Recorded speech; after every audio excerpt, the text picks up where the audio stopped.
Hugo, tudo bem? Olá, olá, boa noite, Anny, tudo bom? Tudo ótimo, seja muito bem-vindo, viu? Para essa live. Estava na expectativa de acontecer.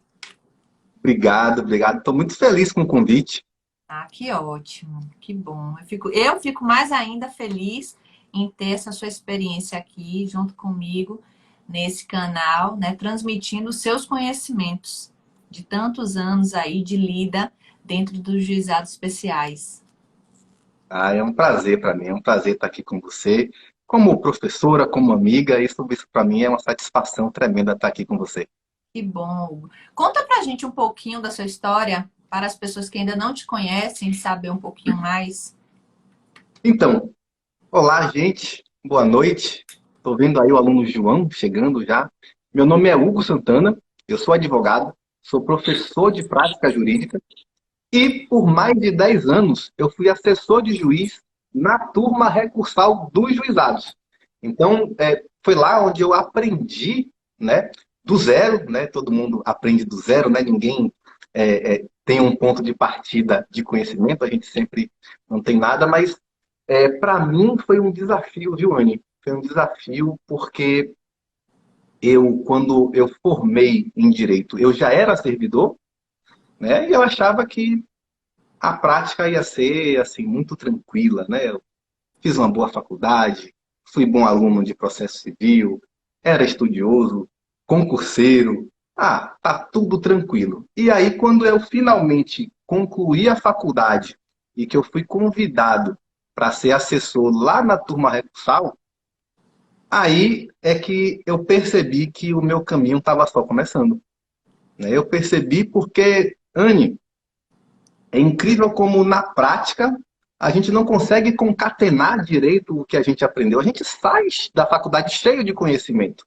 Não é que a gente não saiba, mas na hora de praticar, né? E ainda mais ali, porque eu já estava ali na turma recursal, quer dizer, segundo grau, então eu já tinha ali uma petição inicial, uma contestação, uma sentença, um recurso nominado e contrarrazões para analisar.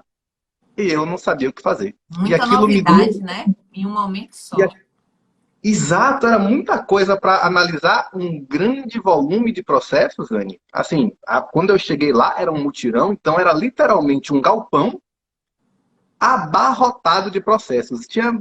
Era processo que não acabava mais e eu não tinha, assim, nenhuma vivência prática. Eu trabalhava, comecei a trabalhar no meu segundo ano de faculdade, então toda esse momento de estagiar, etc e tal, isso não aconteceu para mim. Eu fiz o mínimo do mínimo do estágio e meu aprendizado foi realmente já no campo de batalha, né? Já para sujar as mãos mesmo ali de terra, digamos assim. Mas eu tive um cenário que para a maioria das pessoas não acontece. Foi uma vantagem para mim que eu estava aprendendo a prática já do lado de dentro, já Verdade. numa posição em que eu não tinha. Claro que eu tinha responsabilidade, então eu não queria errar. Mas se eu errasse ali, não ia ter grande repercussão para mim. E a maioria das pessoas não tem essa chance, né, Anne, de Verdade. poder errar. Né? Quando você já está na vida profissional, poder aprender com seus erros é bom, mas se você puder aprender com os erros alheios, é melhor ainda. Verdade. Né? Justamente por isso eu até queria saber de você, Hugo, diante da sua prática, da experiência ao longo desses 10 anos, né, de Uhum. juizados e turma recursal, quais são os principais erros dos advogados ao distribuírem as ações perante os juizados especiais?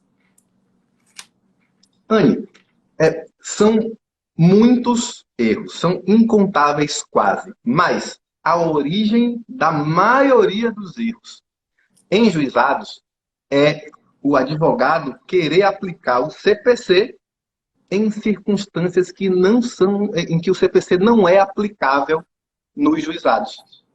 Hoje, mais cedo, eu estava dando uma aula ao vivo também, e eu percebo assim essa reticência. Um exemplo, né? Os advogados não se conformam. Eu concordo também. É um posicionamento muito rigoroso. Mas na prática, né, não é possível complementar o preparo do recurso inominado. Não é possível. É o entendimento que prevalece, né? E é totalmente contrário ao que diz o CPC. O CPC autoriza, né? Ele determina, inclusive, que o juiz intime o advogado para ter essa chance de complementar o preparo. Mas o que acontece é, nos juizados, o entendimento que prevalece é o de que você deve recolher as custas. E normalmente, Anne, é outra casca de banana aí, já ligada a essa situação. Por quê? Nos juizados, né, o recurso inominado faz as vezes da apelação no processo civil. E o preparo do recurso inominado é bem diferente do preparo da apelação. Por Né? falar nisso, explica um pouquinho para a gente, Hugo, como é esse preparo? Vamos lá. Nos juizados, da petição inicial até a sentença, nenhuma custa é devida. Então você vai poder, né, ajuizar a ação lá, independentemente de quem você seja. Pessoa jurídica, inclusive, desde que uma pessoa jurídica que tenha legitimidade para propor a ação, né, pobre, rico, qualquer pessoa vai ter a gratuidade do início da petição inicial até a sentença, independentemente de qualquer outra condição. Mas no segundo grau, ou seja, a partir do recurso inominado, aí as custas passam a ser devidas. Mas tem um detalhe. A própria Lei 9.099, ela fala também que até as custas que foram dispensadas lá no primeiro grau, elas passam a ser devidas também. Então, independentemente também de qualquer coisa que tenha acontecido, exceto que se você é beneficiário da gratuidade, mas fora isso, você, na hora de recolher, você vai juntar a guia do recurso e de todos os atos tributáveis que tenham acontecido no processo. Olha Então, que casca de intimação, banana. Se o advogado não prestar atenção, não tiver o cuidado, corre o risco sim, do recurso ser considerado deserto, né? Pela falta de preparo. deserto, Anne. E um detalhe, é uma situação que pega até o advogado experiente. Por quê? O advogado que está ali militando no fórum, está indo lá para a vara comum, ele não está lembrando disso, ele não está preocupado com isso. Eu já peguei várias, assim, e é uma situação de desconforto para o advogado, sabe, Anne? Porque ele é experiente, né? Às vezes está ali, né? Até uma ação própria dele, e ele para justamente em um detalhe que no juizado é completamente diferente do que ele está habituado a fazer. Né? Então, a origem, Anne, eu posso te falar, dos erros, quase todos, é que o advogado, seja ele experiente ou não, ele está acostumado ao rito comum. Ele aprendeu na faculdade o rito comum do CPC. E é engraçado isso, Anne, porque a gente pouco sabe de juizado na faculdade, assim, né? Pouco sabe, assim, a gente tem... Eu entendo que é muito importante estudar todo o resto, mas é importante estudar juizado também, Até né? porque, para o advogado recém-formado, eu já vi aqui que entraram vários alunos meus, várias pessoas conhecidas aí, sejam bem-vindos. Quando o aluno ele sai da universidade, o primeiro meio de trabalho que ele consegue, né? Na verdade, o primeiro campo aí que ele começa a trabalhar, começa a advogar, é diante dos juizados, porque são as causas mais céleres, a que dá uma solução mais rápida, então o retorno financeiro, consequentemente, também será mais rápido, ele terá como aí avançar um pouco mais na carreira, sem ter que aguardar longos anos aguardando na justiça comum, né? Se ele fosse advogar na justiça comum. E muitos saem da faculdade nessa ânsia, nessa vontade de trabalhar, de distribuir as ações perante os juizados, mas não têm os cuidados necessários quando vão distribuir essas ações, né? E aí, Exatamente. eu até queria te perguntar, já que você falou de recurso e das custas, O pedido de assistência judiciária gratuita deve ser feito na petição inicial ou no momento da interposição do recurso? Pois é, vamos lá. É muito comum também, Anne, muito comum, né? A gente sabe, não há custas a pagar até a sentença, até os embargos em face da sentença. Não há custas a serem pagas. Então, não tem absolutamente nenhuma necessidade de você pedir a gratuidade na petição inicial, na contestação. Não tem nenhuma necessidade e isso, na verdade, até atrapalha, viu, Anny? Eu vejo Verdade. muitas vezes o advogado requer a gratuidade, o juiz ou ignora o pedido dele, ou indefere, e aí ele quer recorrer, ele quer impugnar a decisão, quer impetrar mandado de segurança. E isso só vai atrasar o processo dele. É uma decisão que não tem Exatamente. qualquer efeito prático para ele, e no fim das contas só vai trazer confusão, vai atrasar o processo, porque o advogado, quando ele é muito combativo, né, e tem que ser mesmo, mas tem que escolher o momento, ele vai querer impugnar aquela decisão ali, vai acrescentar no processo dele 6 meses, um ano, quando se ele impetrar um mandado de segurança, por exemplo.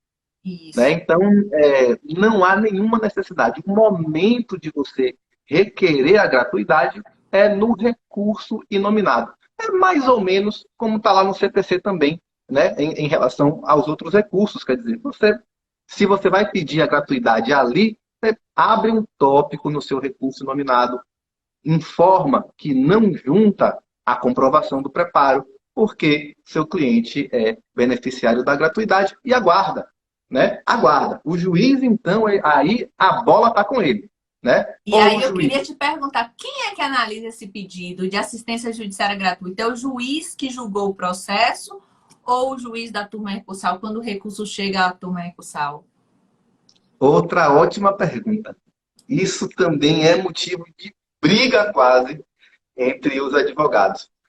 O CPC modificou, né, a forma, né, quem é que verifica a regularidade formal do recurso?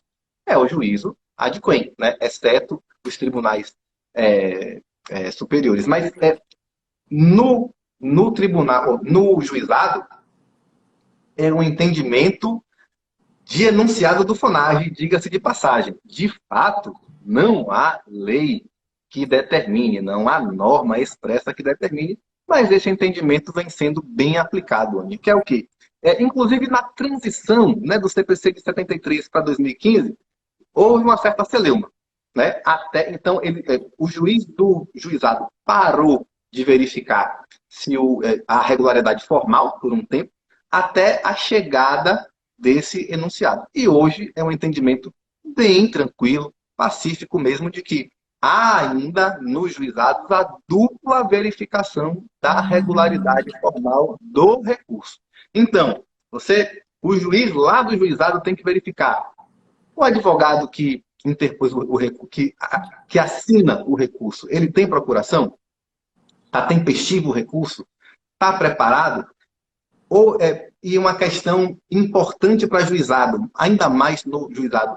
O preparo é tempestivo? No juizado você se preocupa com a tempestividade do recurso e do preparo, né? Porque há uma certa...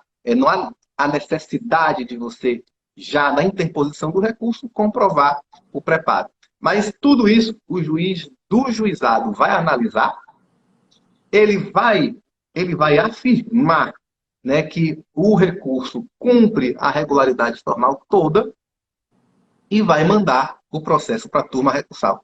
O que acontece ou o advogado não concorda que o juiz vá verificar isso, no caso em que ele negue seguimento ao recurso, então Eu já você vi não tem muito. competência. Eu já vi muito advogado se insurgindo, revoltado, comentando nos grupos. O juiz indeferiu a gratuidade da justiça, que absurdo. Quem analisa isso é a turma recursal. Eu vou impetrar mandado de segurança. Eu já vi muita confusão nesse sentido mesmo.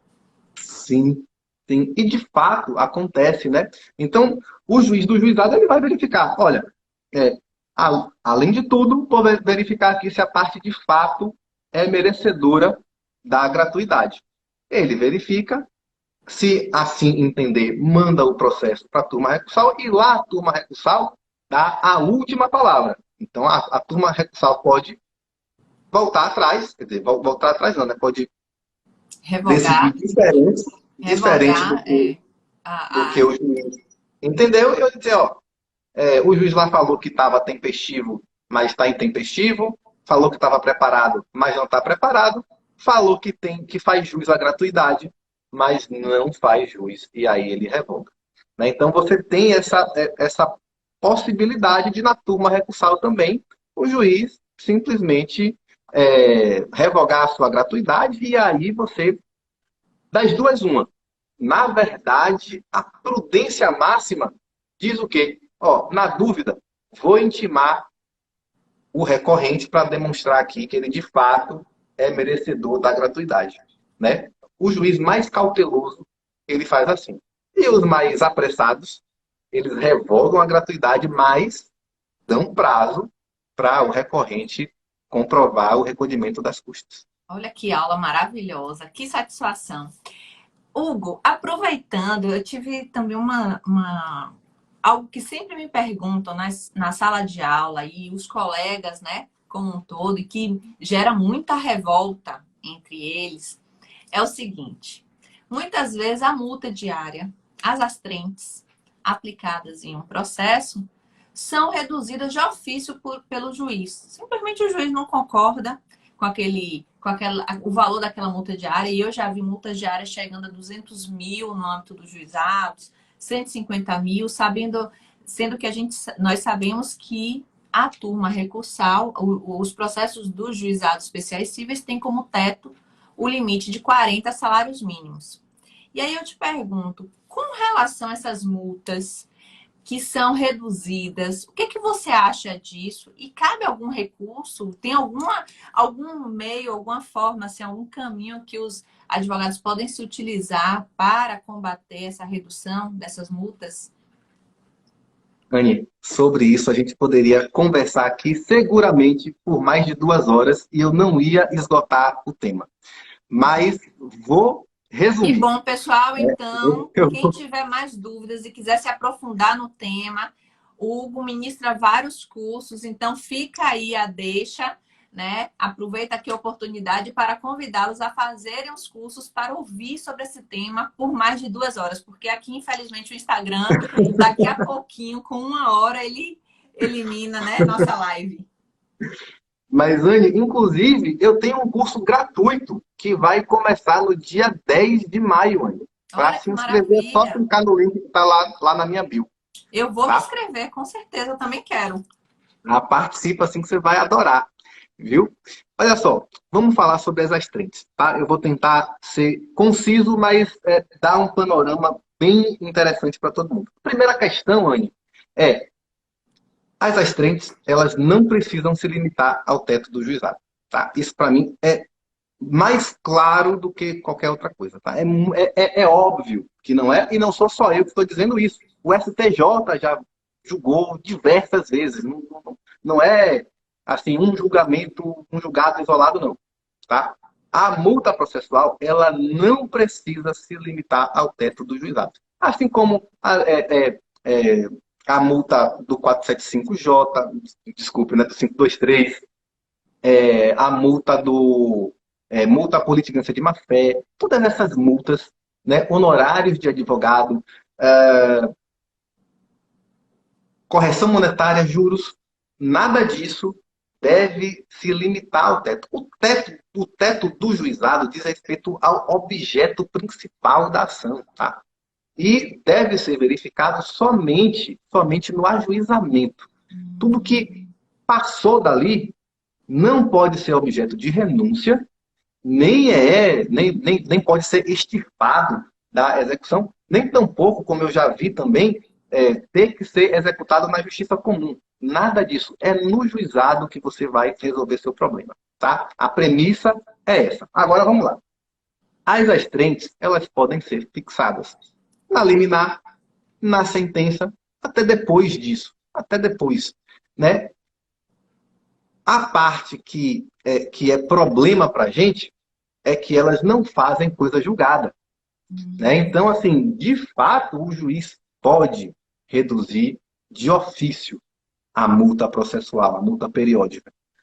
Mas a gente vive hoje uma situação em que está cômodo hoje para o devedor não cumprir a obrigação, né? É o Está que nós cômodo hoje. mais vemos aí na diária, principalmente as grandes empresas, né? Sim, Simplesmente como a quantidade de pessoas que demandam são inferiores ao lucro e à manutenção daquela irregularidade dentro dos seus serviços, eles descumprem a multa diária, as trentes, e vão seguindo adiante com o processo. sim. Então, aí, nesse caso, Anny, cria-se uma cultura de desrespeito. Olha, eu não vou cumprir, porque vai chegar na turma recursal e eles vão reduzir a multa para o teto. O que não é, né, como a gente comentou aqui, não existe uma obrigação legal e não tem nenhuma necessidade de limitar a multa ao teto.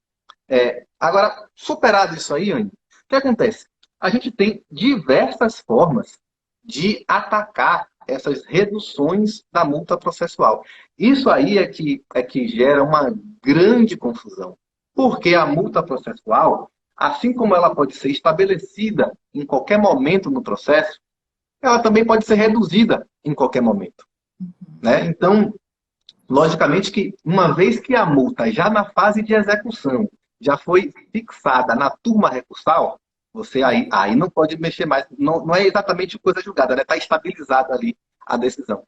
Mas, na prática, né, a multa ela pode ser reduzida.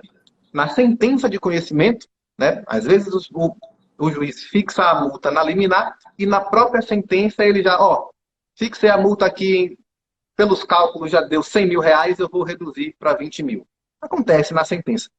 Está ficando cada vez mais raro, mas acontece ainda.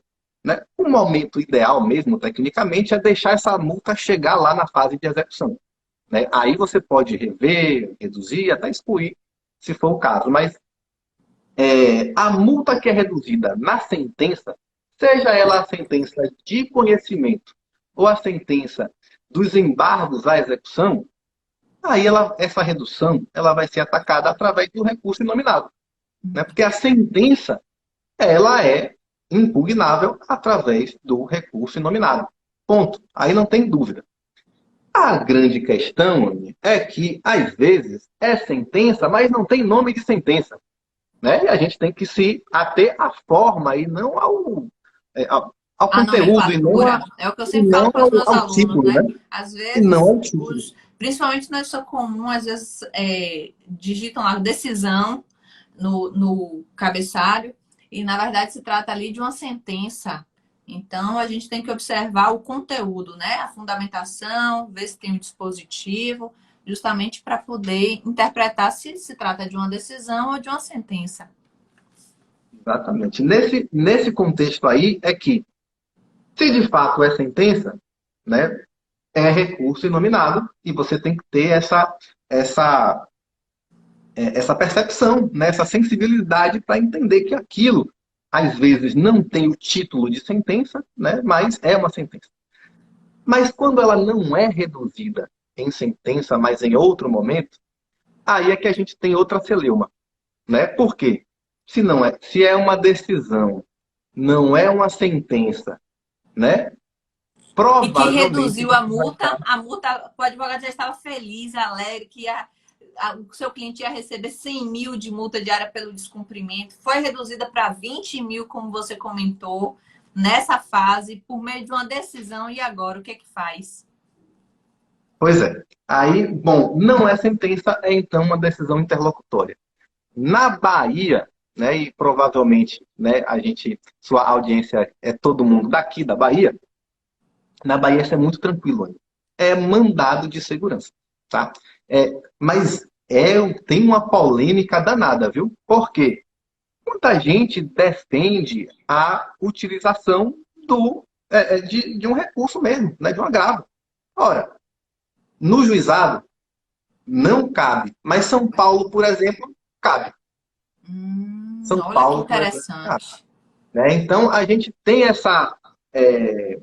E cá entre nós, faz muito sentido, viu, Anne? Porque o agravo é bem menos formal, do que um mandado de segurança. Logo, o agravo ele tem uma maior vocação para estar nos juizados do que um mandado de segurança que é todo quadradão, né? Todo cheio de...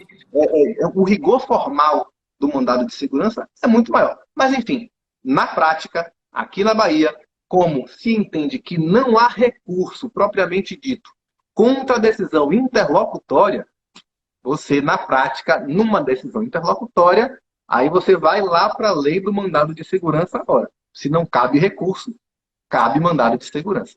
Né? Então, no caso, aqui na Bahia, decisões interlocutórias, inclusive uma decisão que no curso da execução vai reduzir lá a multa, ela é impugnável através do mandado de segurança endereçado para a turma recursal, que é quem vai ter a última palavra aí nesse caso.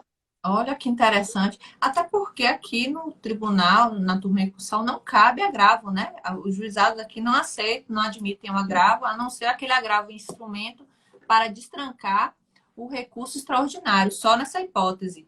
E que eu já vi também alguma celeuma nesse sentido, mas que é o único agravo permitido, Sim, né? sim. Na, Olha que na Bahia, interessante. sim. Na Bahia, sim. Na Bahia, Anne, e na maioria do país, tá? Eu faço essa ressalva porque tem gente de todo o país me seguindo, né? Então, assim, São Paulo, com certeza você consegue manejar o Agravo. agravo tranquilamente, mas na maioria do país é o mandado de segurança. Nessa situação, em quase todas as outras em que você precisa impugnar uma decisão interlocutória. Mas, assim, quer, quer mais celeuma? Quer mais polêmica? Tem decisão do Estamos Supremo, ansiosos por isso. tem decisão do Supremo que não admite mandado de segurança contra ato de juizado especial. Decisão do Supremo. Agora, tem súmula do STJ, que não só admite, como diz quem é que vai julgar o mandado de segurança contra Olha para ato do isso. juizado. Tá? Súmula 376, se não me falha a memória. Tá? Que diz que é a turma recursal quem E vai reclamação é cabível no âmbito dos juizados? é Reclamação cabível. de uma decisão que seja que contrarie já uma jurisprudência do STJ, do STF, é possível? Sim, é possível.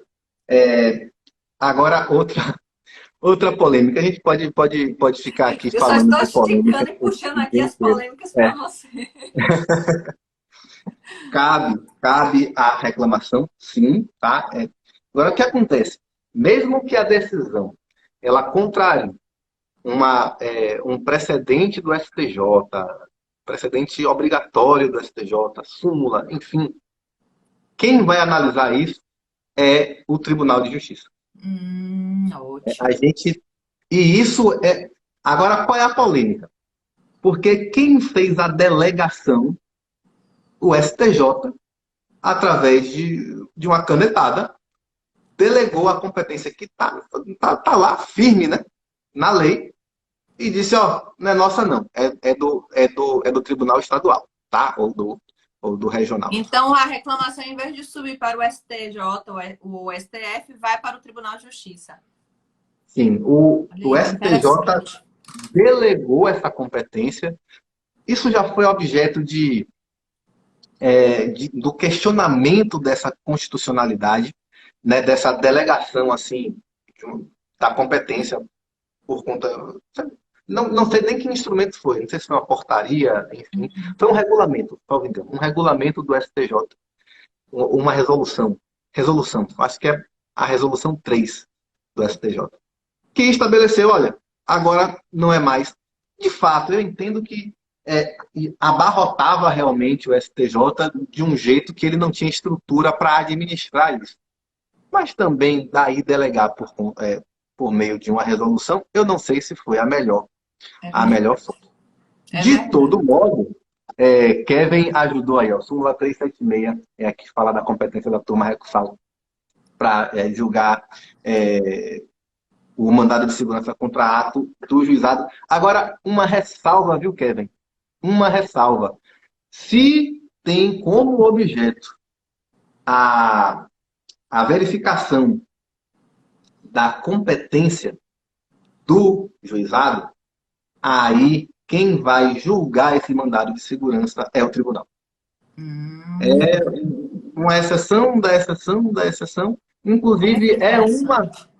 é uma chance que você tem de acessar o STJ, de fato, através de um processo de juizado. Porque qual é a questão?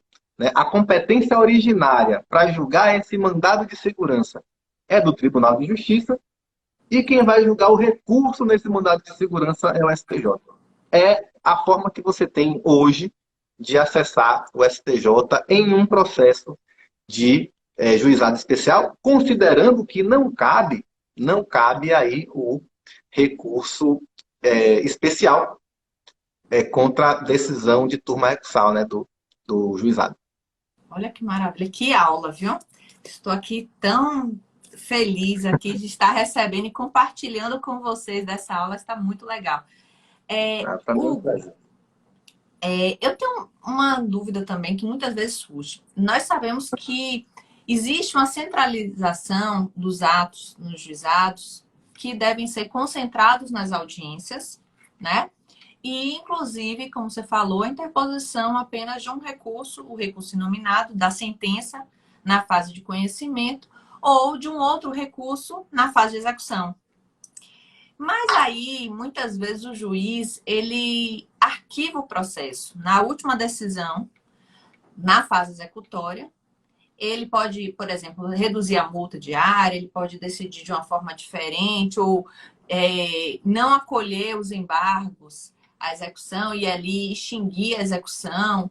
Eu lhe pergunto, depois dessa fase, né, executória, cabe ainda algum recurso quando o juiz determina o arquivamento do processo?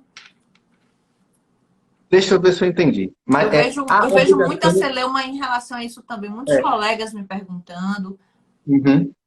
Mas você diz assim, na situação em que a obrigação já foi satisfeita, Satisfeita parcialmente. Né? parcialmente Parcialmente, satisfeita. a execução, a obrigação foi cumprida, mas uma das partes ainda não se conforma. Não, Aham, peraí, excelência, com entendi, com data máxima vênia, mas ainda entendi. existe parte da obrigação a ser cumprida e mesmo assim o juiz determina o arquivamento do processo. Dessa decisão do juiz que determina o arquivamento, cabe recurso? Sim, cabe. Talvez não caiba recurso propriamente dito, mas vamos lá. O que acontece, eu estava conversando com uma prima minha hoje exatamente sobre isso. Ela estava numa situação dessa e eu, na prática, falei, ó, se dobra aí ao que o juiz quer, porque ele, na verdade, ele tinha determinado o arquivamento do processo, justamente porque ela, em algum momento, não deu impulso à execução, né? Houve a penhora parcial e ela não pediu o prosseguimento da execução, ele extinguiu, ele arquivou. E aí ele mandou expedir uma carta de sentença, e aí agora ele quer, no fim das contas, é isso, que ela dê prosseguimento à execução através dessa carta de sentença. Né? A gente tem que pensar o que é melhor na prática. Quando você percebe uma situação dessa, em que, olha, ele arquivou, mas ele mandou expedir a certidão de crédito aqui para a gente ter condição de executar, na prática, executa. Abre um outro processo de execução, vai distribuir por dependência mesmo, só para você não perder tempo. Porque você for impugnar essa decisão, né? Aí você vai ter que novamente ver, Anne, se essa decisão ela tem mais cara, né? Mais alma de sentença ou de decisão interlocutória, para você ver se você vai usar o recurso nominado ou eventualmente um mandado de segurança. Né? Olha que maravilha. E Tende a foi ser. justamente isso que eu já vi acontecer muito na prática, né? Muitas É, vezes a decisão ela tinha uma característica de sentença, e aí por isso que muitas vezes aquele recurso era admitido. Mas outras vezes a decisão tinha natureza realmente de uma decisão interlocutória. E que por esse motivo não caberia, então, um recurso. sim, Realmente. exatamente.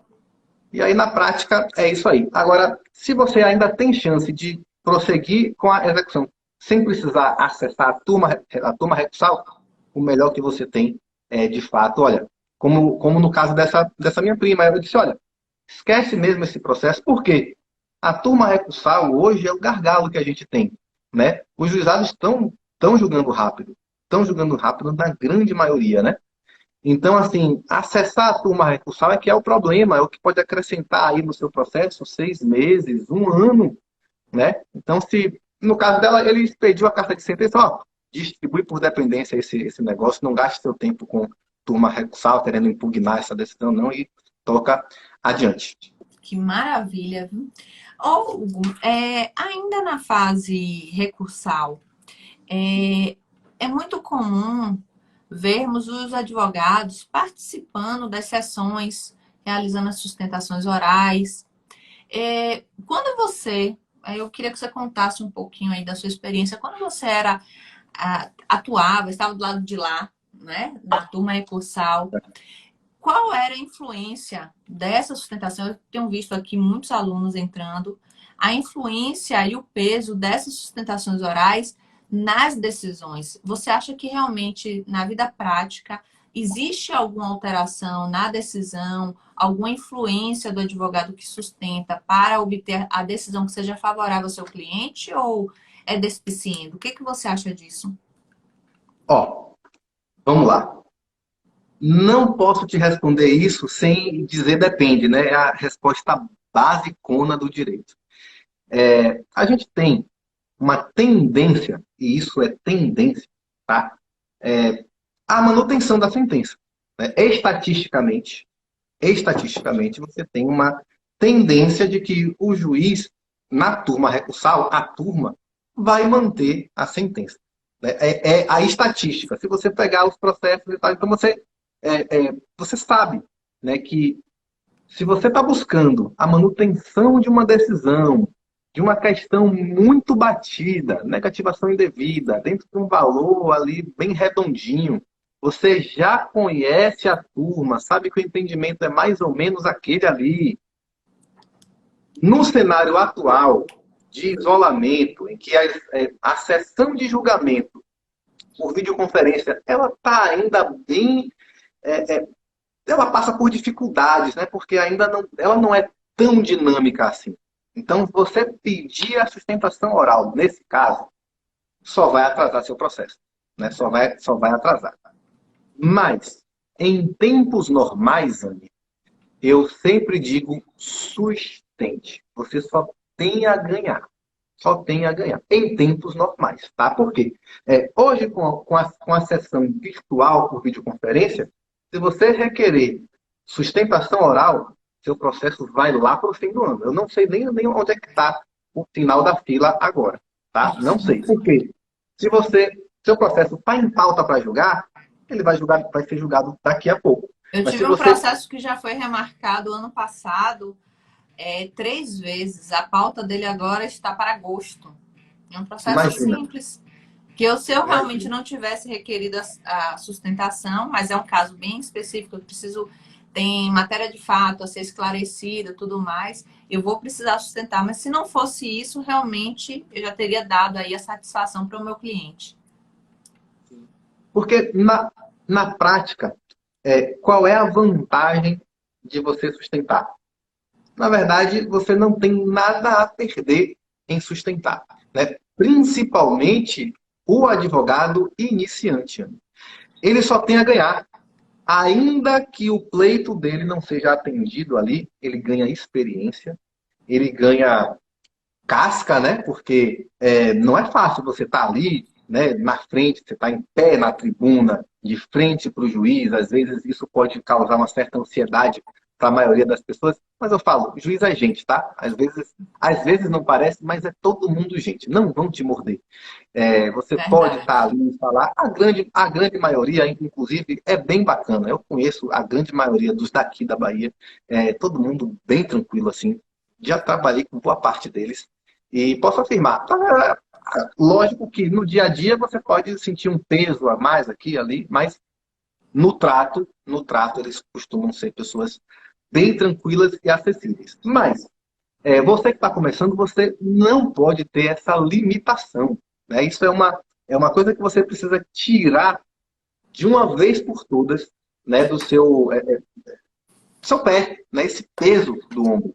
Porque você sustentou, você ganha experiência, você ganha desenvoltura, né? Falar, né, é uma habilidade que você só desenvolve fazendo, né? E isso você pode desenvolver até o fim da vida, né? Não basta. Minha filha está falando agora, tem 3 anos, está falando, parecendo um adulto. Mas ela foi começando ali devagarzinho e tal. A gente tinha que, enfim, imaginar o que é que ela queria dizer no início. Mas é uma habilidade, Anne, que até na vida adulta a Só a gente pode prática que aprimorar. é só a prática mesmo que faz a gente se desenvolver, né? Sim, e a vantagem maior de todas, Anne, que não sei se todo mundo está atento a isso, é que você se tornar um rosto conhecido para o juiz é uma vantagem incrível.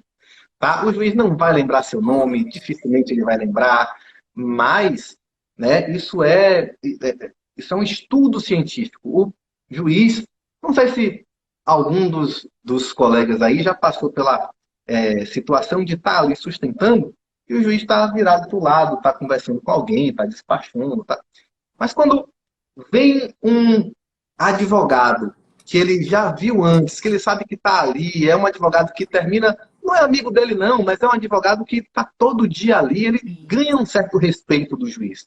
O juiz dificilmente ele vai desviar o olhar. E é a única chance que você tem, na maioria dos casos, de você ter certeza que o juiz está prestando atenção no seu processo.